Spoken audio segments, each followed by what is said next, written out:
Assalamualaikum warahmatullahi wabarakatuh, sahabat Kanal 24. Jumpa lagi di Cekson. Jadi ini sudah episode keempat, kalau tidak salah.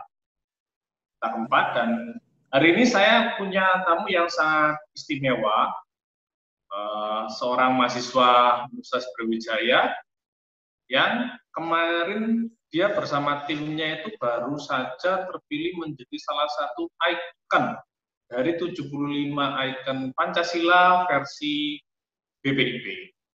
Jadi apa inovasinya? Ikuti terus perbincangan singkat ini. Saya mau sapa teman saya dulu, tamu saya hari ini, Mas Firman. Assalamualaikum. Waalaikumsalam. Oke, ya Mas Firman, saya ingin tahu ya, Mas Firman ini kuliah di UB itu di jurusan apa ya sekarang? Saya sekarang sudah tidak kuliah, Pak, lebih tepatnya. Karena saya Januari kemarin, alhamdulillah sudah lulus dan dinyatakan sudah yudisium juga di Januari tanggal 10. Saya lebih tepatnya di jurusan Teknik Elektro, Universitas Brawijaya, Pak. Oh, Teknik Elektro. Iya, benar. Angkatan berapa dulu? Saya angkatan 2015. 2015 ya, Teknik Elektro. Yes. Oke. Mas Firman, saya ingin tahu ya, itu kemarin yang Giroid itu apa sih? Ceritanya gimana? Mas Firman itu kerjakan dengan siapa? Terus Giroid sendiri itu sebetulnya apa? Itu jaket ajaib atau jaket apa itu?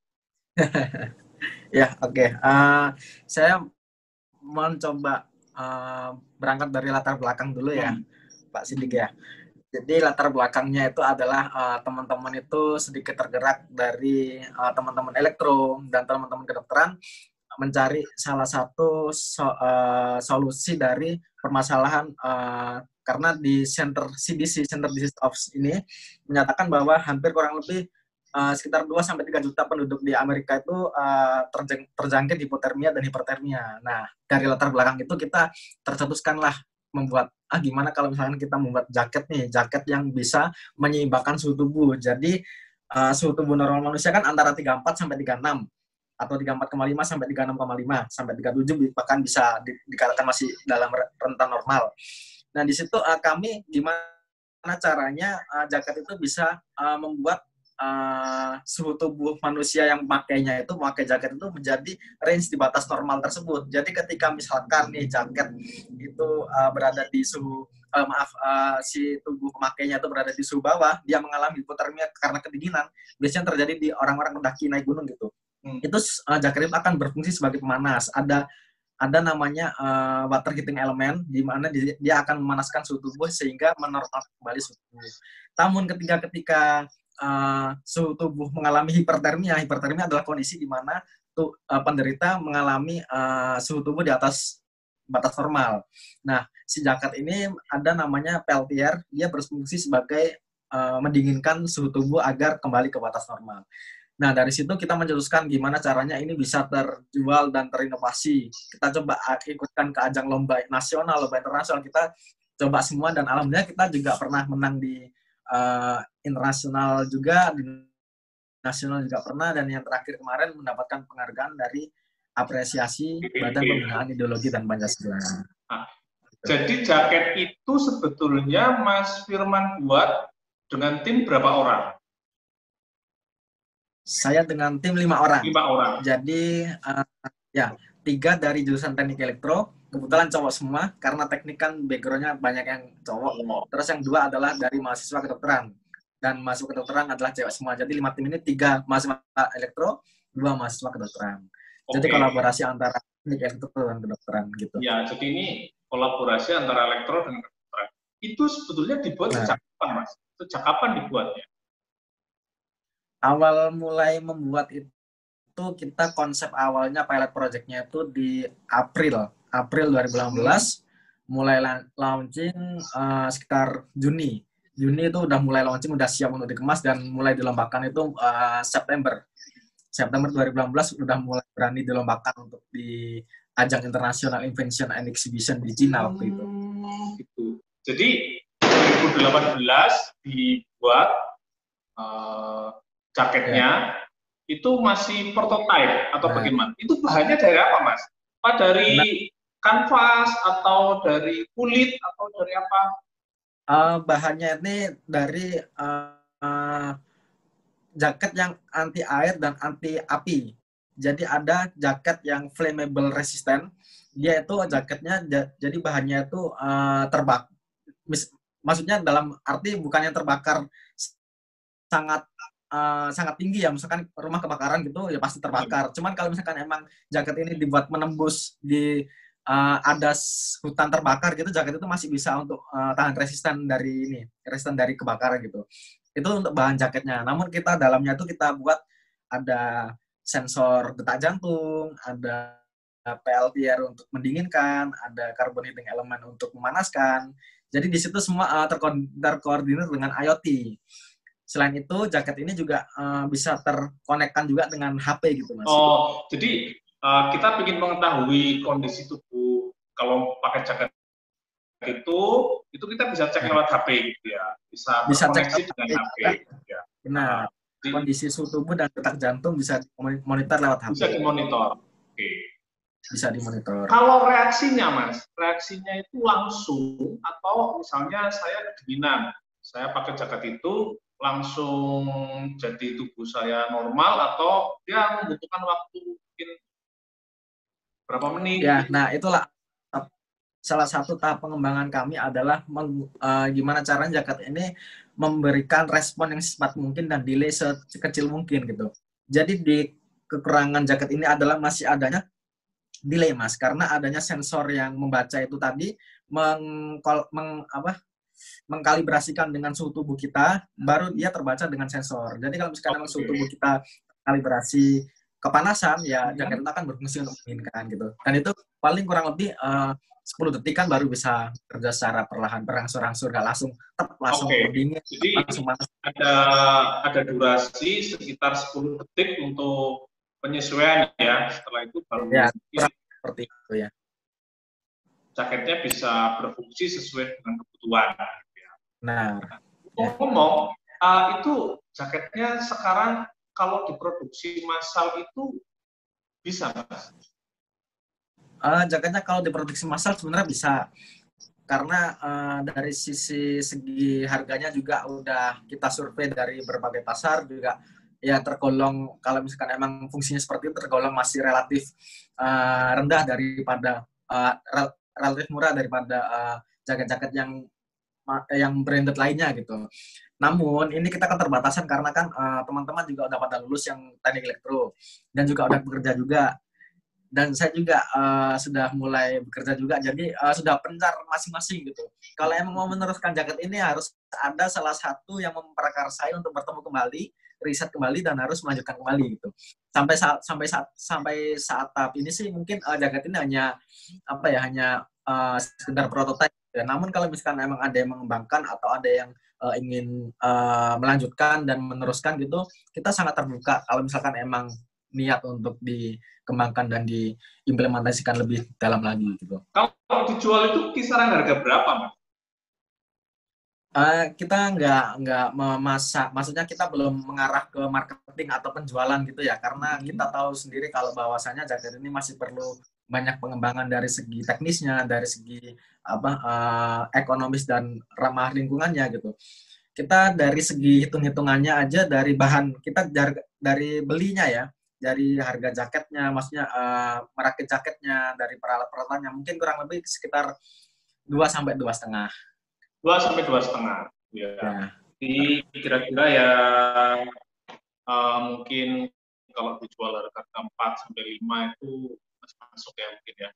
Yang lain-lain. Ya, itu mungkin akan ada kajiannya lanjut lagi. Ya. Penjualannya. Oke, Mas,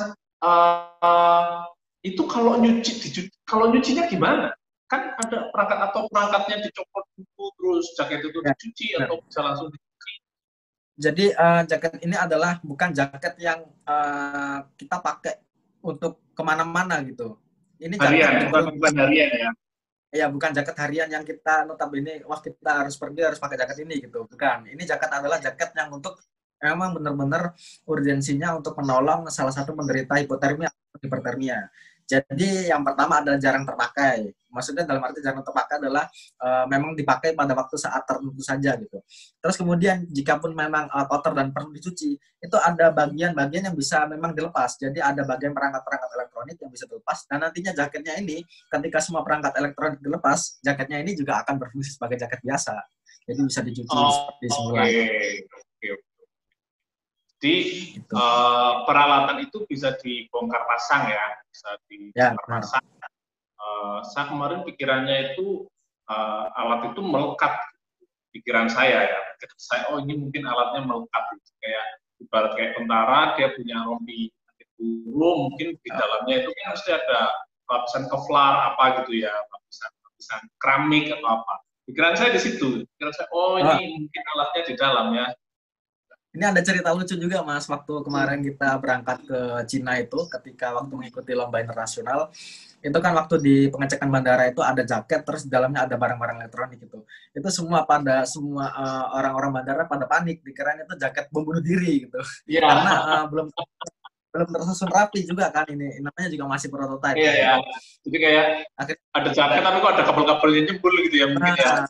Iya, terus akhirnya kita dengan surat keterangan dari pihak panitia penyelenggara, dan kita menjelaskan dengan secara sistematis gitu, akhirnya mudah dimengerti, dan akhirnya ya emang terbukti tidak membahayakan gitu. Dan emang benar-benar untuk prototipe. Ya. Kalau boleh tahu apa sih komentar juri waktu itu? Nggak tahu ya, entah di BPIP atau waktu di China. Jadi apa yang membuat juri itu tertarik dengan produk menurut mereka. Jadi kita kan kadang saya berpikirnya juri itu kan dia mengetahui sesuatu yang lebih ya dari kita ya. Mungkin dia melihat ini bagus loh, futuristik atau apa. Kalau komentar juri waktu itu apa? Kebetulan kemarin juri kami itu dari Belgia, kalau nggak Switzerland gitu ya. Saya kurang lupa. Ada 3 penjurian. Yang saya paling ingat itu adalah penjurian ketika beliau jurinya mengatakan jaket itu sebenarnya bagus, cuman kemasannya masih dalam bentuk yang masih ribet gitu, dan orang makainya itu tidak gampang serta-merta tinggal pakai gitu, bukan masih nggak praktis, masih harus ngatur ini ngatur itu. Dan kelebihannya yang lain adalah jaket ini tuh bisa dimonitor dari jarak jauh. Jadi misalkan si penggunanya ini bisa misalkan di mana di luar gitu, si orang tua juga bisa, atau si orang kerabat terdekat juga bisa memonitor keberadaan tersebut.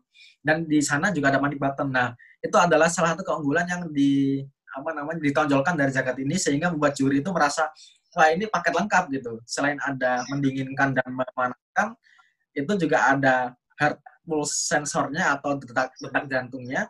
Selain itu juga bisa memonitor kondisi lapangan di mana, kondisi lokasinya di mana gitu. Nah, itu sih yang membuat membuat masukan dari kita juga lagi adalah gimana caranya produk ini tuh bisa segera dipasarkan dan bisa segera dikemas dengan baik. Itu sih yang salah satu advice dari juri yang kita terima gitu waktu itu. Oh, pikiran dipatenkan. Ada sebenarnya, ada. Jadi gini, 2018 itu kita berlima sebenarnya. Kita berlima. Jadi yang mencetus awalnya itu kita bertiga dari teknik elektro. Namun kita mencari teman dari kedokteran dan sangat mensupport juga. Pada waktu itu kita berencana untuk mematenkan gitu. Namun kesibukan yang sangat berbeda satu sama lain. Dan kita tahu bahwasanya fakultas kedokteran dan fakultas teknik adalah 2 fakultas yang tanda kutip itu adalah fakultas yang hektik ya, yang tugasnya banyak, laporannya banyak, dan harus deadline itu dan harus terpenuhi gitu. Terkendala dengan itu, jadi kita hanya memikirkan nantilah kemarin. Ya benar. Nanti kalau memang benar-benar mau dipatenkan, kita harus riset dulu gimana caranya ini udah siap kemas, siap pakai, dan siap untuk penjualan. Jangan serta-merta masih prototipe. Dalam hal prototipe gini kita harus kita langsung mematenkan gitu. Dan proses itu berjalan, cuman belum sampai mematenkan gitu. Tapi untuk rencana mematenkan sih dari kami sudah ada pikiran ke sana gitu. Cuman ya itu tadi step-stepnya. Pikiran saya sayang sekali gitu kalau inovasi-inovasi ini kemudian berlalu begitu saja gitu loh. kalau misalnya sudah Anda patenkan, setidaknya ketika ingin melanjutkan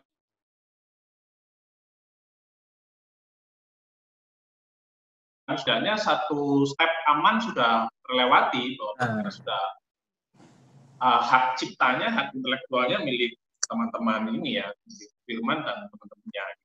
Oke, satu pertanyaan terakhir, Mas Firman.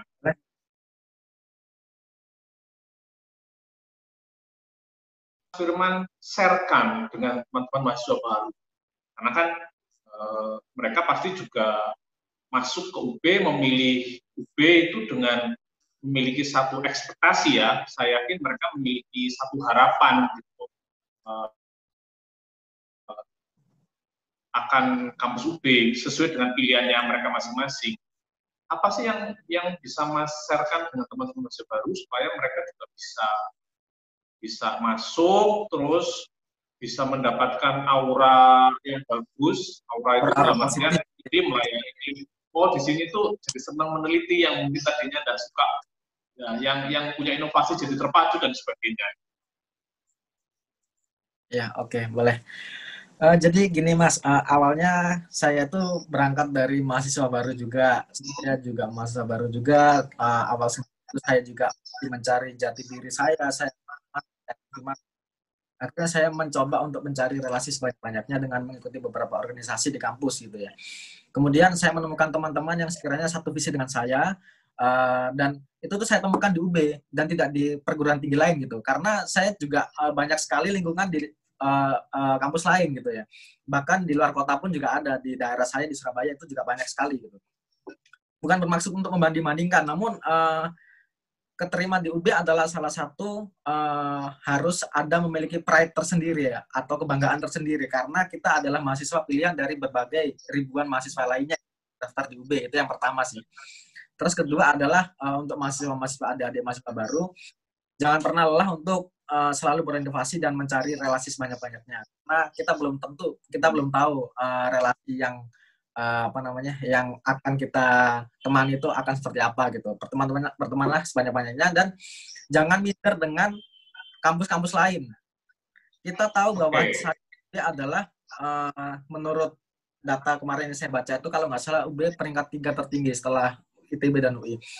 Saya mahasiswa UB berangkat dari mahasiswa PTN yang notabene masih jauh dengan PTN-PTN lainnya.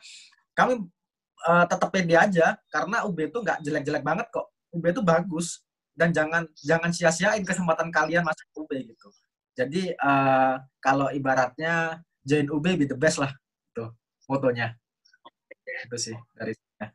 Oke. Ya, jadi sahabat Kanal 24, terutama para mahasiswa baru, satu, ketika Anda masuk ke kampus UB dan ingin seperti Mas Firman dan teman-temannya bisa menghasilkan satu inovasi, satu, pertama harus cari relasi ya, cari relasi sebanyak-banyaknya, jangan sampai teman itu hanya di satu daerahnya aja gitu ya. Di sini Anda akan bertemu dengan dari berbagai daerah, ada juga bahkan dari luar negeri. Satu, cari relasi. Yang kedua, cari teman yang satu visi, terutama untuk mengembangkan passion Anda. Dan ketiga, harus percaya diri, karena kita masuk ke salah satu kampus terbaik di Indonesia. Oke, baik Mas Firman, terima kasih atas inspirasinya. Saya berharap suatu saat saya bisa berkomunikasi dengan Mas Firman, tapi acaranya sudah launching Jiroid secara massal. Salam buat teman-teman, ya, salam buat teman-teman. Terima kasih. Assalamualaikum warahmatullahi wabarakatuh. Waalaikumsalam warahmatullahi wabarakatuh. Terima kasih. Oke, ya, makasih Mas.